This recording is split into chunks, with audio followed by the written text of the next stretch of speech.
যেরকম অনেক প্রার্থীরা আছেন যারা কেন্দ্রের ভিতরে ঢুকে যাচ্ছেন, প্রার্থীরা তো কেন্দ্রের ভিতরে ঢুকার আসলে কথা না, কিন্তু এটার পরও দেখছি যে এই আচরণবিধিটা লঙ্ঘন হচ্ছে নানানভাবে।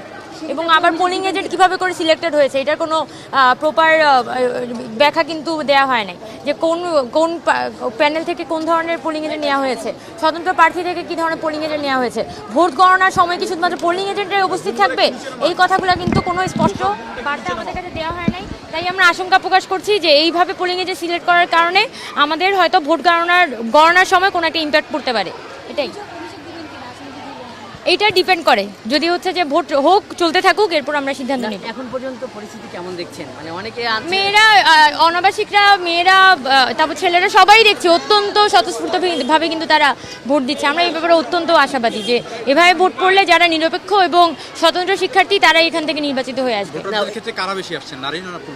আমরা নারীদের লাইনটা সব থেকে বেশি দেখছি, পুরুষদের লাইনও দেখেছি, তবে নারীদের প্রত্যেকটা হলের লাইনে আমরা দেখেছি অনেক বেশি, সবাই আসছে।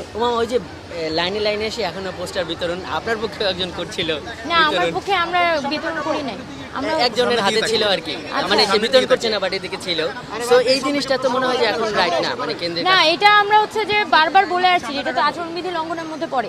আর এখানে আমরা যেটা স্টুডেন্টের সাইকোলজি দেখে আসছি যে স্টুডেন্টরা কিন্তু আগে থেকে একটা মেন্টাল প্রিপারেশন নিয়ে আসছে যে কাকে ভোট দিবে না দিবে।